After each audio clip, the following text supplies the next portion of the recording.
Welcome to Achieving Your Optimal Health. This is our 12th webinar. We started out back in June 12th, and so we've got a growing library of awesome webinars here that you can go to this page, Las Vegas area trails.com, click on the health education link, takes you right to this page where you can register for the upcoming webinar.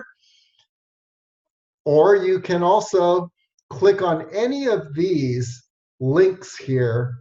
And for example, here, I'll just click on the link for last week's webinar. And here we have Gus Vargas, and Gus is, let's see, just a minute. There we go. Had to rearrange the videos of everyone. Anyway, Gus did an awesome webinar on what role does fascia play in health. And I'd encourage anyone to take a look at this webinar by Gus and by every other webinar that we've had. I'm just so impressed with the quality of webinars and presentations that this team has created, and in all for the love of health and for the calling that each of us have to help people to achieve their optimal health. And it's a very unique team that we've got here. So you can see we've got webinar links, and then Gus had an additional video besides his webinar video, and then we've got the notes down here. And this is true of every single webinar.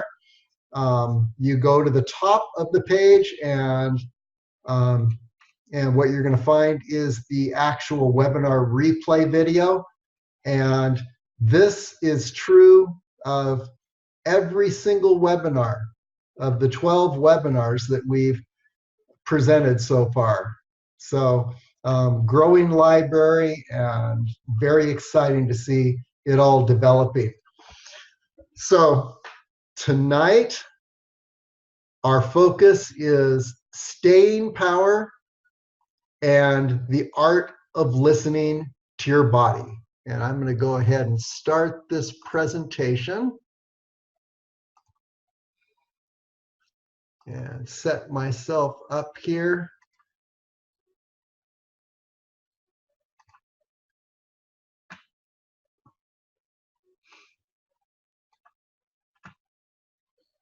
And it always helps to start at the beginning. And let's move the videos over here. So, have you ever tried to deal with an injury by applying painkillers? And with an injury, pain is only a symptom. So then, and I'm talking a repetitive motion injury, and it could be in any kind of sport. I'm a distance runner of 30, 40 years, well, actually 50. I started in high school. And over that time, believe me, I've had every single injury you can imagine. And I've dealt with these injuries, and I'll go through my list in a bit. Good to see you, Janet.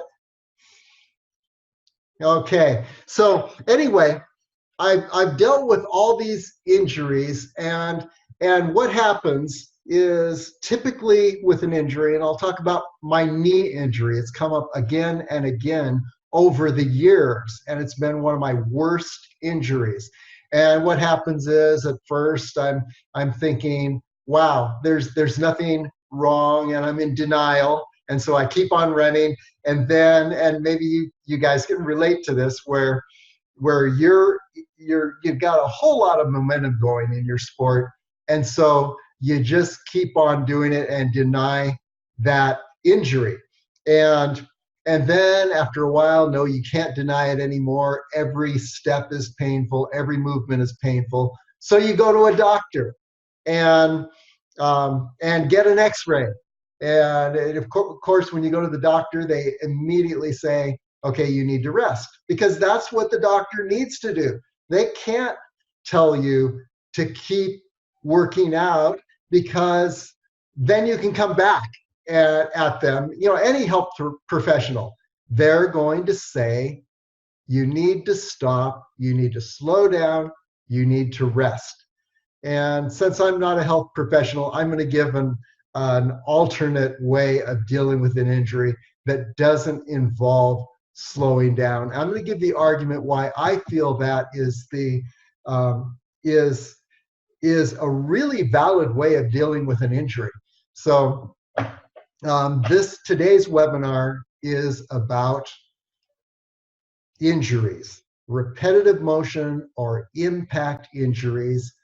And I'm using an example that came from just 1 month ago, where this knee injury reappeared, and I stopped it in its tracks in just 1 week, following a systematic approach I developed over 50 years, from running and analyzing things and looking at possible solutions. And I believe this strategy can work with any sport and any activity. And by that, I mean not only a sport like weightlifting, swimming, walking, even yoga. I imagine people that do yoga, even though it's so gentle. I imagine sometimes you can get an injury even doing yoga, or if you're dancing, or maybe if you're just sitting at a desk and you have the experience of that ergonomic injury, carpal tunnel, typing, that repetitive motion impact injury. I believe that the systematic approach that I've developed has the ability to stop an injury in its tracks. And that's what I want to share with you. And I'm glad I can share this with you, because I've got a whole team of health professionals here who can say, well, wait a minute, David, here are some things you need to think about that maybe you didn't think about. So you're going to help me tune up my method that I think is great, but at the same time, I've been developing it for 50 years, so I'm still developing it. And you guys are the first ones that I'm really sharing this with. Okay, so here is the challenge. And the challenge is the demands that we place on our body. We ask our bodies to perform at optimal condition, and this is what I've done over time. I'm an extreme distance and trail runner. And so I'm asking my body to perform at, maximum RPMs constantly. Over a long period of time, and extreme activity up and down hills, and especially the downhills, they can be extremely jarring. I even had must have been a therapist of some kind watching me descend from Mount Charleston, and he looked at me and said, you should not run on an uneven surface. You're gonna destroy yourself. I told him, hey, I've been doing this for 40 years at this point, and he just looked at me like I was from another planet.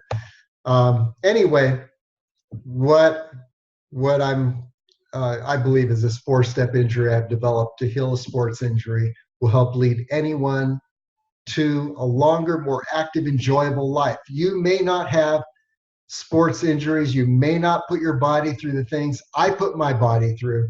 However, if as you see this approach, it's really approach to health and analyzing any kind of problem that occurs, crops up in your life that's going to limit you.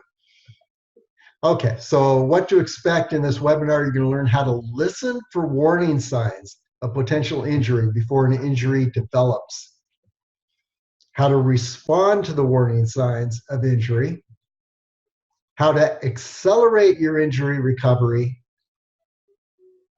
and you'll learn about preventive body maintenance before, during, and after an activity. And again, I recognize that I'm in the company of some real top class um, health professionals, and I value your input on this. Okay, so and the benefits of attending this webinar, you're going to experience less injury and more optimal health. You're going to avoid getting derailed from your workout program or activity due to an injury. You're going to recover more rapidly from the injury and experience greater staying power on your way to optimal health. So I want to share my personal story.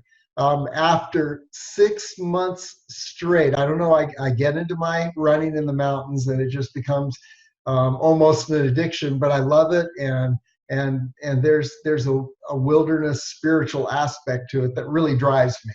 It's not like I'm just going out there to see how fast I can run or what mountains I can conquer. It's like it's immersion in nature. It's a spiritual experience. So I designed for myself a plan of more and more difficult adventures.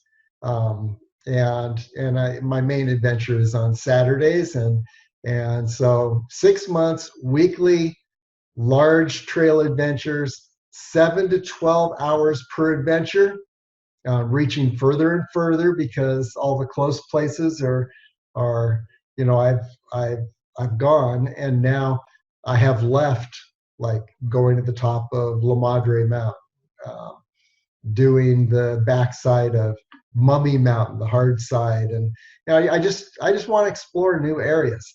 And so last spring, I lost 20 pounds to attain my ideal running weight, and I'll talk about how that affected things. I'm 64 years old, so it's not like I'm still in high school. But as I mentioned, I have a why, and my why is really, when it comes down to it, it's spiritual immersion, and all the other stuff is just extra that's happening, and that really fuels me.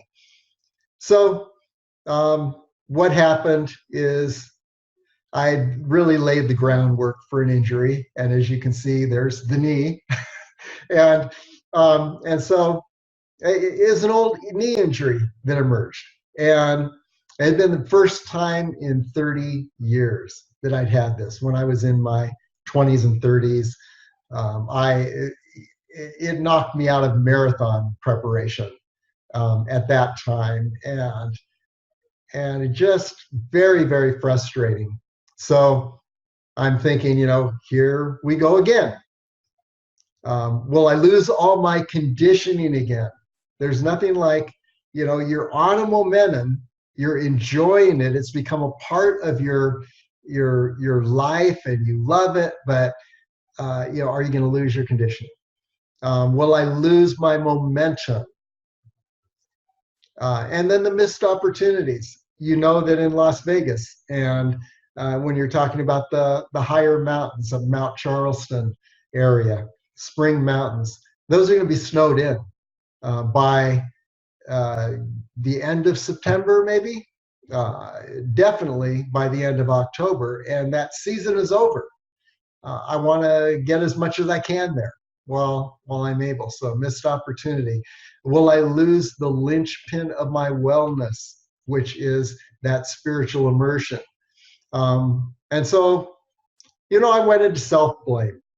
And, how can you expect that you can go ahead and do these 7 to 12 hour runs every week? You're age 64, and I give the Mount Charleston example, where I actually took Mount Charleston and I descended from the summit of Mount Charleston all the way down to the South Trailhead in an hour and a half. And, that's a pretty rapid descent. And you can imagine the jarring on the body. So I'm thinking, oh, I really shouldn't have done that. It was fun at the time. Maybe I need to slow down and accept my age. But if I do that and I stop running, am I going to gain all my weight back? And yeah, become lethargic. I'll just be sitting there watching TV and becoming more and more heavy. Do you guys relate to these death scenarios? When you're injured, you're derailed from what you love to do, whatever your activity is. Can you relate to these scenarios? I go into depression. So there's also determination and remembering my why, which is the spiritual immersion. I decided, okay, I'm going to apply my 30 years, 40, 50 actually, I was thinking about it from high school, 50 years of wisdom and experience. I put it all together in a 4-step systematic approach to ending an injury, and I killed my most dreaded knee injury within the space of less than 2 weeks by applying this approach. Amazing thing. I'd never done this before. So what is that systematic approach to killing an injury to create staying power? Well, as I mentioned, within 2 weeks, I stopped the injury in its tracks, and I believe this will work with any sport or any activity. And I'd like you to test it and let me know how it works for you. Okay, step number 1 is listen to your body. Catch the first warning signs, and I call them weak signals. So grow your listening skills.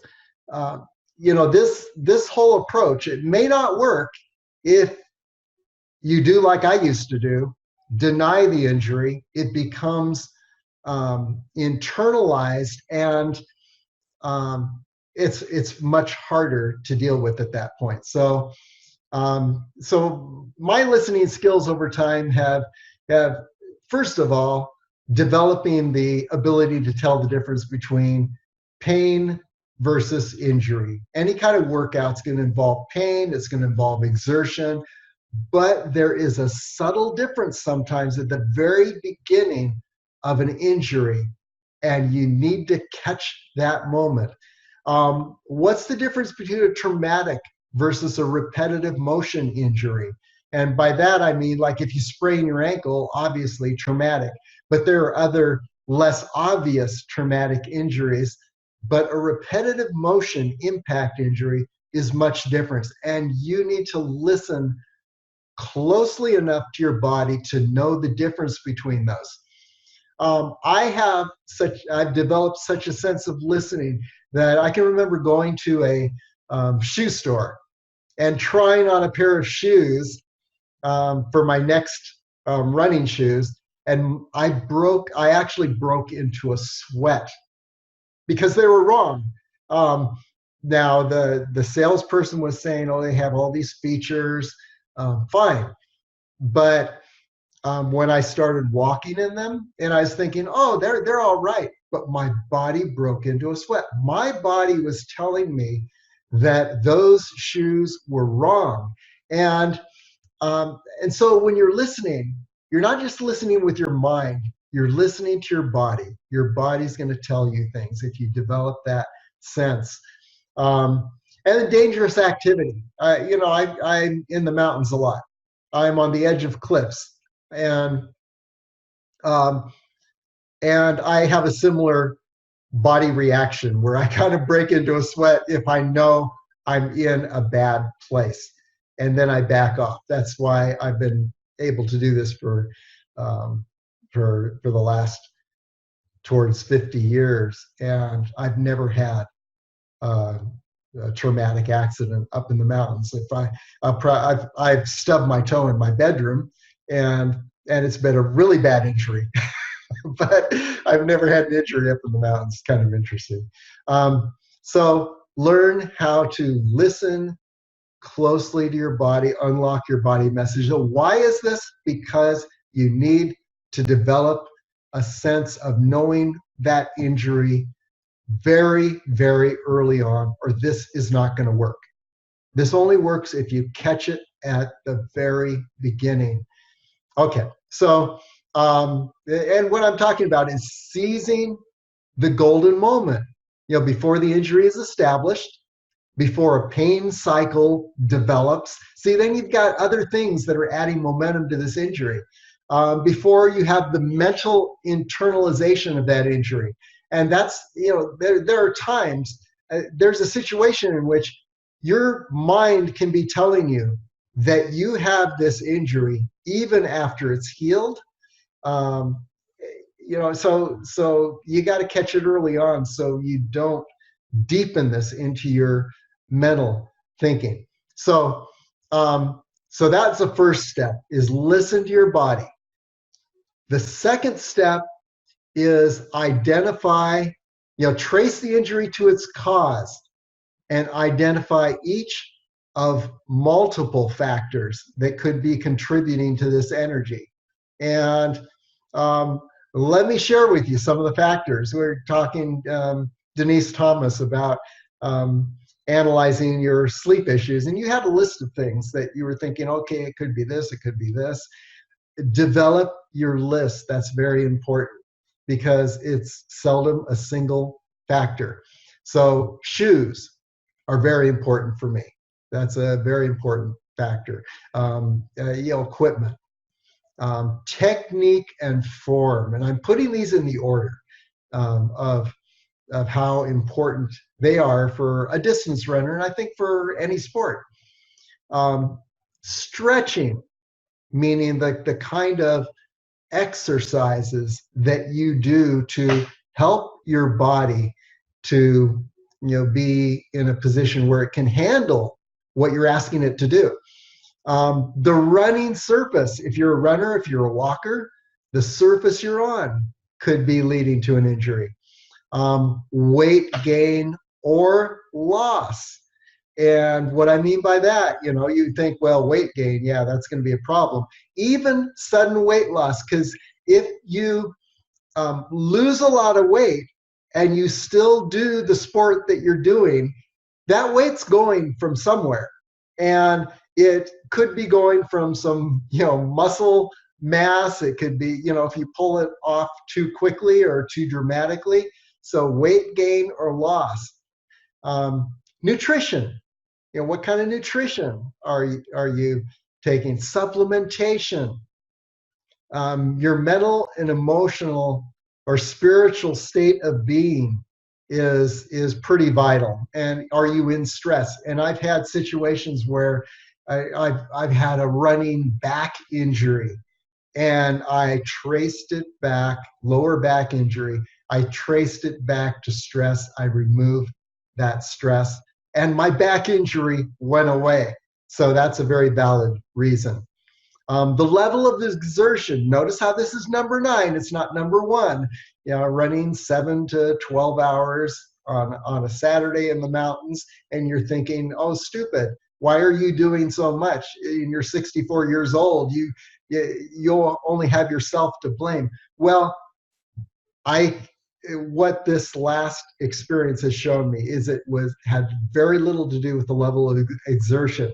And I'm going to explain to you how I healed this injury while continuing to run, which sounds insane, but actually it was the best way to heal the injury. Okay, and it could be a combination of more than one of these, but the important thing is trace the injury to its cause. You got to be a detective for your own body. And what often happens in our society and with the people that you're working with is that people have trained themselves, and our society have trained people to source their healing and their wellness externally. Now, that is a very bad situation to be in.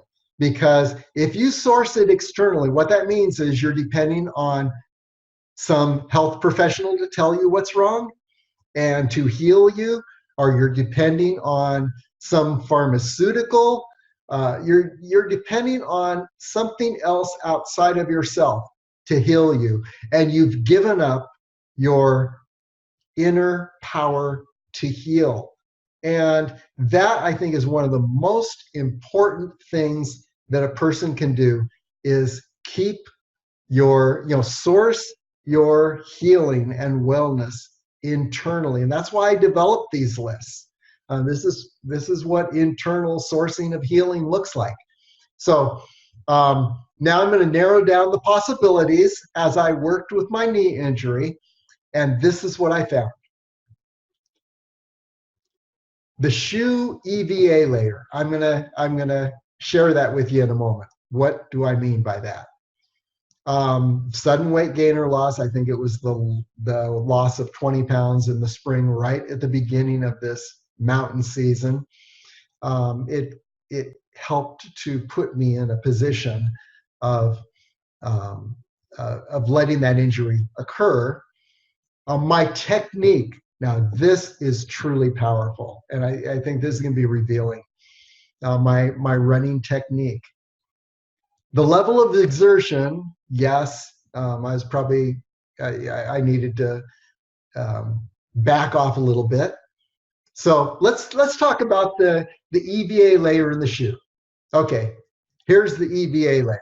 It's that thick white layer. Now, let me ask you, which of these shoes looks like they would be dead running shoes? And so just look at it for a moment. These are two different shoes. And the one, curiously enough, the one on the left is I've only had for about 3 weeks. This is the pair that actually helped to heal me. The one on the right is one that I've had for quite some time. Here's the deceptive thing about running equipment or exercise equipment, athletic equipment, especially shoes. They can look really good, the equipment can look great, but the shoe could be dead. That EVA layer actually does a lot of cushioning. It does the major cushioning from the impact of every step. The one on the right is dead. If I were to run in those today, I can tell you both my knees would blow out within 1 week. So, so shoes can look really good and be really bad. How do you tell? Okay, under the tongue of the shoe, there is a manufacture date. And if that date is older, now this is an old pair of shoes, but if that date is older than 6 months, then this EVA layer has lost its ability to cushion, even if it's just sat in the store. So when you go to store, buy any athletic shoes, lift up the tongue, look at this. Look for the manufacture date. Important, important. Okay. And insoles are really important. And these are, excuse the old pair of insoles. It's like you probably didn't want to see this. I hope you're not trying to eat dinner at this time. But anyway, this is just a regular blue gel insole. It's a Dr. Scholl's. I don't get paid by them for saying this, but I don't actually use sports insoles. They have sports insoles, but I just get that blue layer, because what it does, it's made of a material, the same material that they put in crash helmets. And what it does is when there's an impact, it sends it out horizontally. And so any kind of sport where you're running or you're putting impact on your feet, it really helps to have insoles. One thing I will also share, let's go back to the shoes. These shoes have what's called a low drop. And what I mean by that is that the difference between the heel and the toe, the distance from the ground, is very small. It's only like 4%. Now, a lot of athletic shoes are going to have what I call high heels. It'll have a much larger difference. And what that does is it throws your anatomy off. So you want low drop shoes. They make a tremendous difference. And so, as you can see, when I'm looking at shoes, and I, they take all that punishment. I mean, my body takes all that punishment from the impact. You got to have a good pair of shoes. So, good EVA layer, new manufacture date, and definitely the insoles that spread out that impact horizontally, and then the low drop. Okay, so and if you dance, if you walk, all of that is very it's shoes are very, very important. Okay, so source your healing internally. Here's my plan of action to kill the injury. One is that I started with strategic rest, and I took for me that meant 3 days off. So I didn't run for 3 days. That was like a new thing for me. And there's I saw a chart once that said, like if you just stop your regular exercise exertion the first week, you only, well, oh, wait a minute. Okay, I'll give you that later. I'm looking a little more carefully at this. Okay, so for my rest, the first week I dropped off after 3 days of total rest. Then my total distance for the week was about 60% of my, or no, it was,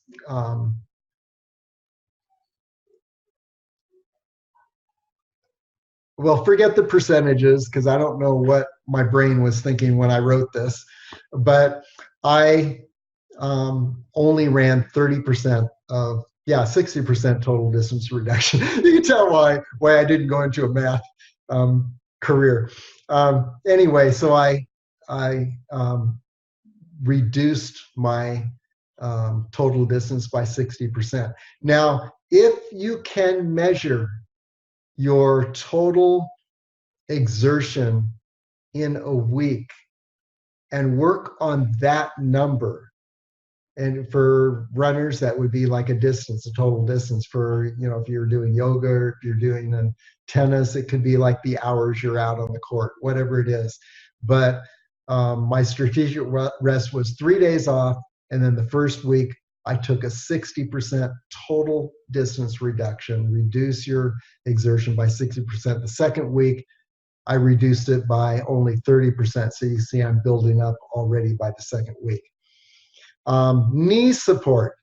So I actually, here's a little, the knee pad that I use, and you can see on this, let's see if I can move the little gray box.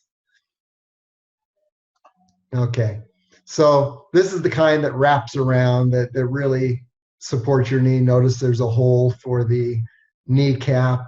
And so I gave myself some knee support for that first week. And by the way, 2 weeks actually. And by the way, when I'm running down a mountain, I'm always wearing this. I'm always protecting my knees from the jarring. Usually on the uphill, I don't wear it. But I wore this, and then during the week I don't wear the knee brace when I'm just running around this area. But I put this brace on. I would not run without it for 2 weeks. But then you want to wean yourself off of this, because your body needs to be used to building up those muscles and joints so that they give you the protection. So don't get into using things like braces and stuff. They're only for, at least in my thinking, they're only for during the crucial point, the beginning of an injury, to give your body a little rest. New shoes, I got a new pair of shoes immediately, and I started working on form. I'm going to share with you an amazing video on form. Okay, so you can apply proper form to any sport or activity, and what I encourage you to do is, before you get an injury, whatever activity that you engage in, is research the best form for your sport and begin to incorporate that into your activity. Crucial. So like Google, best form for tennis, best form golfing, best form walking, best form weightlifting, whatever your sport is. You're going to learn some revealing things. And when you move correctly, you're going to minimize injury. If you move incorrectly, you're going to put yourself in a place of being injured. Okay, so what I want to share with you now is a movie short little movie I put together on running form. Technique in sport is important for many reasons, one of which is movement efficiency. The more efficiently we move through the air, water, and over land, the less resistance we have to overcome and the less work we have to do. This holds true for all sport and movement, whether we're running, swimming, playing golf, or simply walking down the street. Efficient movement also means less stress on the body, especially with repetitive, high-impact sports such as distance running, which creates a lot of force that must be absorbed and distributed through the joints and the muscles of the feet, ankles, knees, hips, and spine. If two people are walking down the street at the exact same speed, and one person is pushing a block and the other is pushing an octagon, the octagon hits the ground more often than the block, despite the fact that they are traveling at the same speed. It also travels less distance between impacts. Similarly, runners with a higher cadence don't necessarily go faster. They just take more frequent steps to travel the same distance. When it comes to vertical displacement, the center of mass of the octagon doesn't go up and down as much as the block. For example, if there was a rolling cylinder, there would be no up and down movement. This is comparable to runners with a lower cadence. They tend to have a lot of up and down movement, which can be a less economical way to run. The rate of impact plays a significant role in running injuries. When the block hits the ground, it will hit the ground harder than the octagon. Again, the block and the octagon emulate what we see in runners, where runners with a lower cadence generally hit the ground with more impact forces than runners with a higher cadence. Higher loading rates have been correlated with many running injuries. When you run, your stride is made up of two groups, variable elements and invariable elements. The invariable elements are pose, fall, and pull, and performing those properly helps you prevent injuries, run faster, and run longer. The variable elements are unnecessary add-ons. They do nothing but injure you, slow you down, or tire you out. The first invariable element in the stride is the running pose. There are 3 different ways you can land to get to it. You can land on the heel, midfoot, or forefoot. When you heel strike, your locked joints absorb the impact as well as incur the longest time on support. When you are on support due to your body position, your joints and tendons are now absorbing body weight longer than they're meant to, exposing you to injury. When you midfoot strike, the joints aren't locked, but there is tension and leverage on the knee. Time on support is reduced, but the joints and tendons still absorb weight longer than they should. Also, as mentioned before, it's very difficult to consistently reproduce a midfoot landing. The forefoot strike leaves the joints unlocked and minimizes the joint strain. It also leaves you with the shortest time on support, making this the desired landing option. Like I said earlier, you will always pass through the running pose. At this point, the body is elastic in an S-like position and the head, shoulders, hips, and feet are aligned. This is the starting point for the body to fall forward. Falling is the second invariable element. Just like the running pose, there are variable elements that add on to it. Those are the pull back and the knee drive. The pull back is the idea that upon contacting the ground, the muscles in the legs somehow grip the ground and literally pull the body forward. Realistically, this can't happen. Our muscles alone can't propel the body forward faster than the already existing momentum. People also feel that driving the knee forward is a way to facilitate acceleration. Really, the opposite is true. Knee drive only slows you down. It overemphasizes the use of the hip flexors, and the body has to compensate for the swing leg moving forward. Just the simple act of allowing yourself to fall forward is all you need to generate or maintain your forward momentum. You can fall a maximum of 22.5 degrees past the vertical. Once you're there, it's time to pull your foot up. Pulling is the final invariable element in the stride. Just like before, there are variables that provide no benefits. Those would be attempting to push off and pumping the arms. Pushing off is nothing more than wasted energy. You can do it in the vertical direction, but it doesn't help you with horizontal movement. Active arm pumping is also variable. It's not a necessary factor to help you run faster or longer. Arm pumping functions as a counterbalance for your legs. You pump your arms because of your leg movement, not the other way around. The final invariable element is the pull. Pulling at 180 steps per minute utilizes muscle tendon elasticity and will lead to overall better running economy. This overview gives a good indication of all the variables present that can impede your running stride. Just remember, you should only worry about 3 of them. Pass through the running pose, fall, and pull your foot off the ground.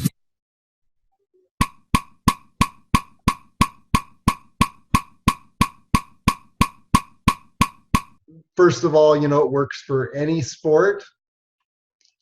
Now, here's where I'd like you to take a look at your own sport, whatever you do. For running, it involved making more movements with less impact. So more often moving, you can do it in weight training. Maybe you're doing less weights, but you're doing more repetitions. The whole thing is that you want to decrease the impact. And believe I did that, and suddenly I began to, it's like I was resting.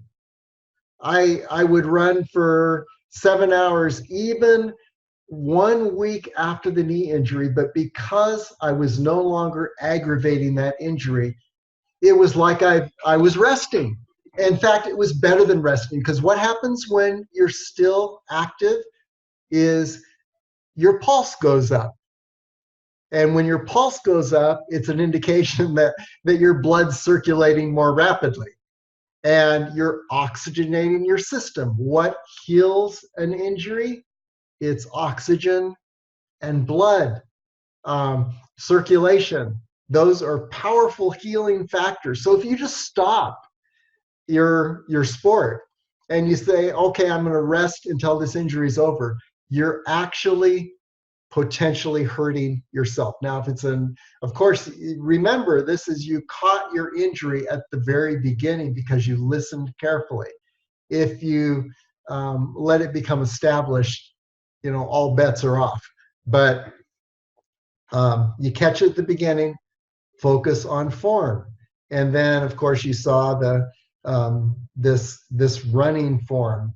And believe me, when I really disciplined myself to this, it was suddenly like I was no longer impacting my body. I wasn't aggravating my knee problem, and it disappeared immediately. I could feel it with the first steps.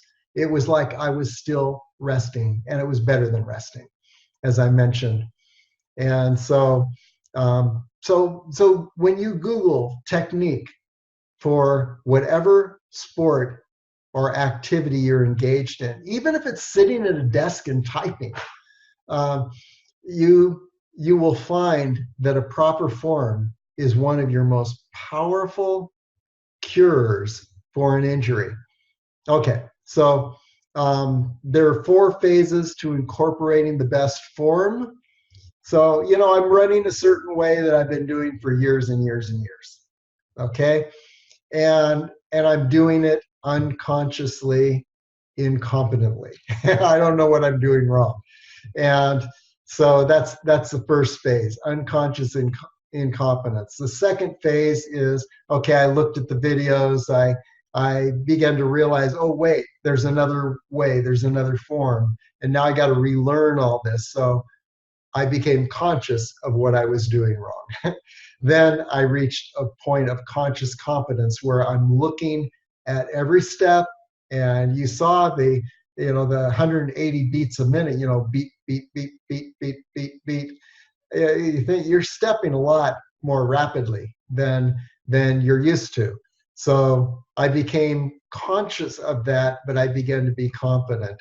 And then ultimately, you reach a point of unconscious competence where you've internalized proper form. That's what you want to get to.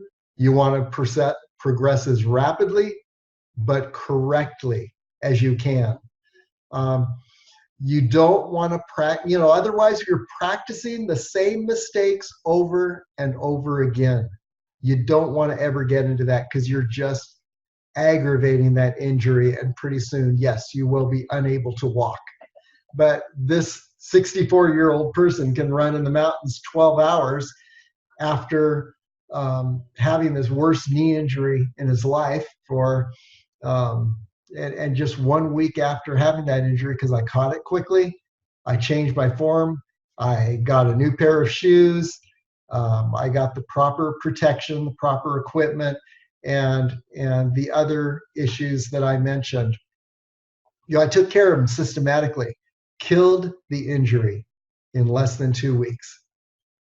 And as I mentioned, results less than 2 weeks. I don't give any guarantee, but what I'd like to say is this is a solid process for killing whatever injury that you may experience. And believe me, it could also work for things like you're coming down with a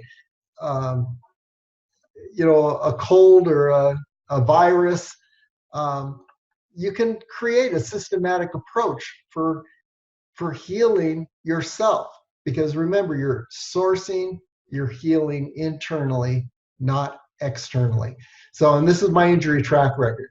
I've had neck pain, every joint you can imagine, and there's a way that I healed the neck pain. I've got some stretches that I do. Shoulder bursitis, I could hardly lift my arm at one point. Well, I did some hanging arm lifts from a from a tree. As I was running, I'd stop and I'd do some pull-ups on a tree, and eventually cured the bursitis. Lower back pain from running down mountains, I healed that with a certain stretch that I do, and I can show you that at some time. The top of my forefoot, it became so bad that I actually went to a doctor to get an x-ray. And only after that, this was a number of years ago, figured out that, I just need to loosen my shoelaces. Crazy. If I had kept my shoelaces tight and I'd done all the orthotics the doctor might recommend, it wouldn't have helped me because I'm still injuring myself. Plantar fasciitis, if you've ever had that, that's a heel pain. I found that rolling my heel on a golf ball, using the zero drop shoes and using an arch support healed my plantar fasciitis. That's one of the worst injuries a runner can get. That's the one where you wake up in the morning and you can hardly walk early in the morning. You're just shooting pain on your heels. Very horrible injury. And it can take, one time I had it for about a year. It took a year to totally get out of that. And I can tell you how I got into it too, but I won't say that now. Okay. Here's something that I've found, how healing works. And I learned this from someone who studied under an Apache Indian tracker in the Nebraska area where, how do you heal a land that is, barren and sandy? How do you replant that and change that land? Well, healing expands from a central point, and it could be in nature where you have a little oasis of plants, and then they begin to expand, and ultimately the desert area is healed and forested in a way. It's the same with injuries. The person who showed me this actually cured herself from MS. It's an amazing story, and yeah, share that sometime with you.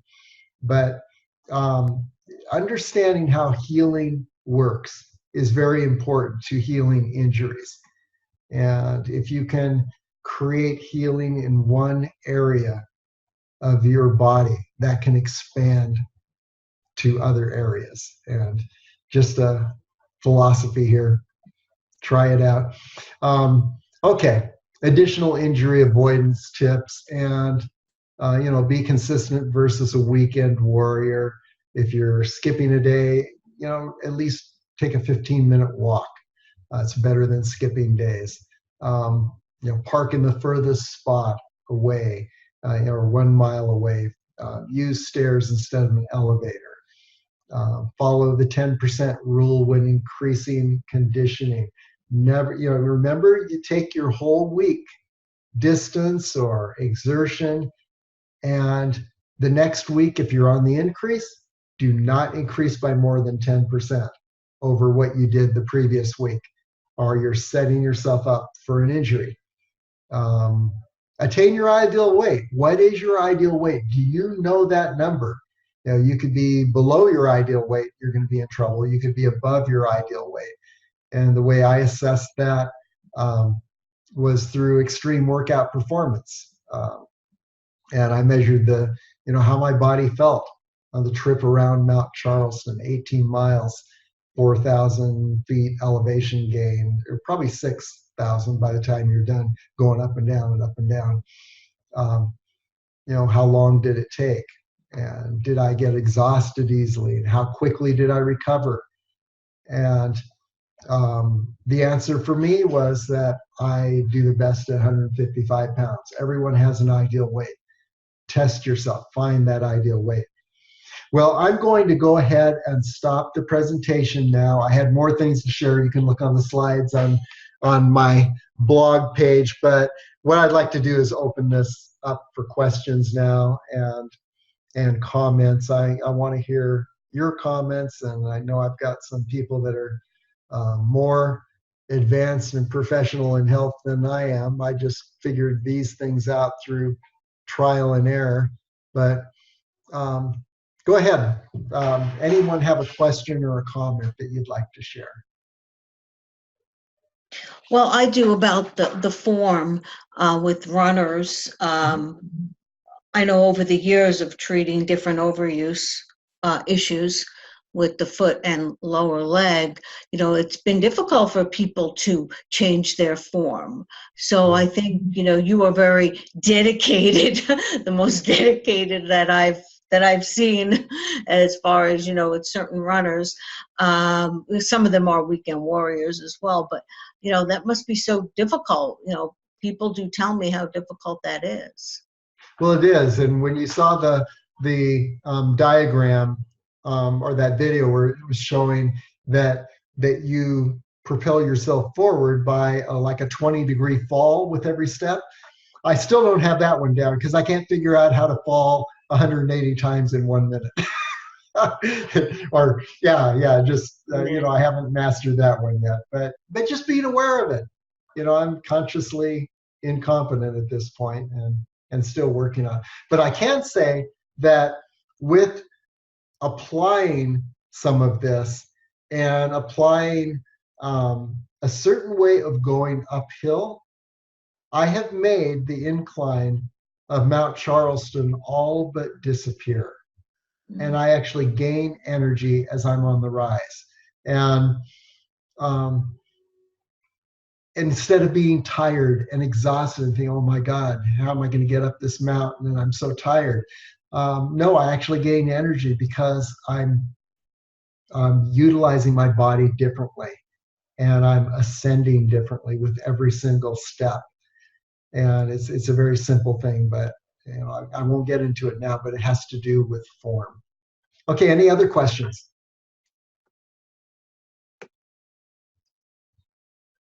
Does this make sense? Are you guys thinking, oh my God, here's the uninitiated person giving us all bad advice and he's going to get us all in trouble? Well, I just think it's just important that as we do, get older, our bodies are going to behave differently, and people have to take that into consideration, and they have to make adjustments. Yeah. It's very important, because you're not going to, your joints aren't going to absorb the shock and whatever that it did, 10 years ago, 20 years ago. So people have to, realize that. And you could still do a fair amount, but maybe there's some other people that, they can't. So they really have to make adjustments, or else they're going to head themselves for some big injuries. Well, remember, the one that I discovered, this was my worst injury, this knee injury. And I hadn't had it for like 30 years. But when I had it 30 years ago, I was like in my early 30s. And I was preparing for a marathon. And it totally knocked me out of that marathon preparation. And yet, at age 64, I healed it in 1 week. So there is truth to your body changes. I totally agree with you. That's very wise. But on the other hand, it doesn't necessarily need to mean you can't do as much, and you just got to be smarter. Okay. Any other comments? It made sense to me in the way that, as a nurse, what I see when people have, and of course I'm looking at more severe injuries, of course, which they do need rest.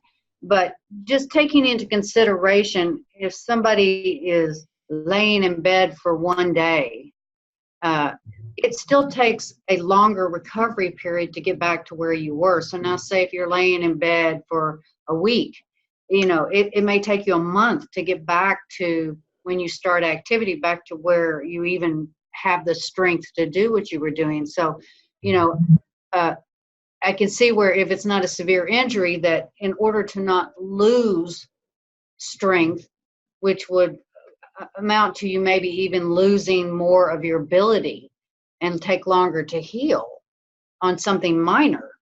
Mm-hmm. Our initial thing a lot of times is like we treat our minor injuries like they're major, and like lay around, like, oh, I'm not going to do that for another 2 weeks, and then you're lost your momentum, instead of just continuing to move and listening. Like I love that part about the listening to your body and Mm-hmm. what is your body saying, because so many people don't listen to their body.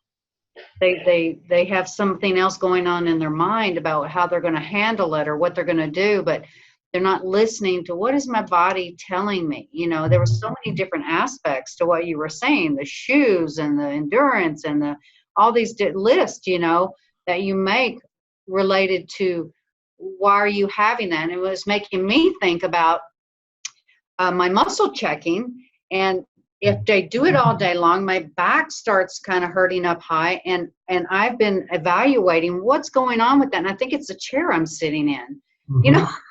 And because I don't have that experience when I'm doing it somewhere else in a different type of chair.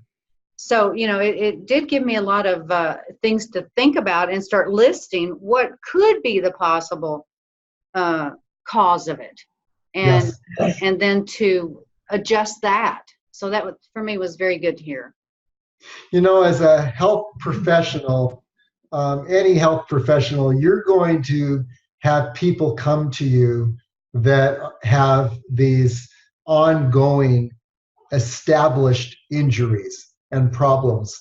And that's a whole nother world than what I'm talking about here. I'm talking about basically prevention, catching it early on, listening carefully. But you guys don't have that luxury when you're working with people. Usually it's they've waited too long, or they've got a traumatic injury, and so it's a whole different world for you, I'm sure. Okay. Well, any other comments? We're about at the end of the hour for today.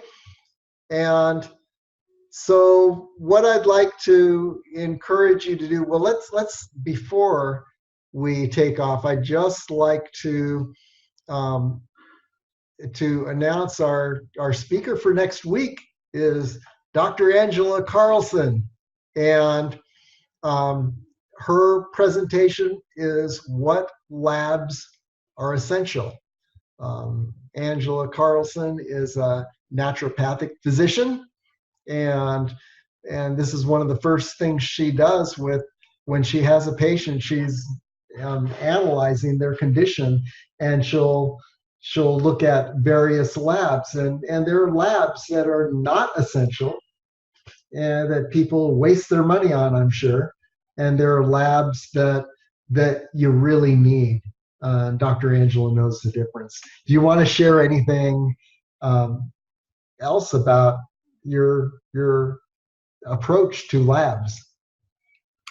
I'm going to go over some of the standard blood work that pretty much all doctors do, and kind of go through what I would recommend to be an ideal panel, and then just take a little bit of time to talk about a couple alternative tests, a functional medicine type testing, so that people have a little bit of an idea. If they wanted to look at their gut immune system, what would they do, or more of their hormones and that kind of thing, and just talk about a couple more straightforward alternative tests so that people have that as a resource as well. Okay. Yeah, I haven't had a lab myself in around 30 years. So I may want to have a conversation with you, and because there are things I'm sure that only a lab can uncover. And it's important to know. And just like with my presentation, a lot of the success of wellness and your personal wellness program has to do with listening carefully and discovering things early on. And a lab, I'm sure, is a great way to do that too. So I appreciate that. We'll have to have a discussion. Okay, I'm looking forward to next week.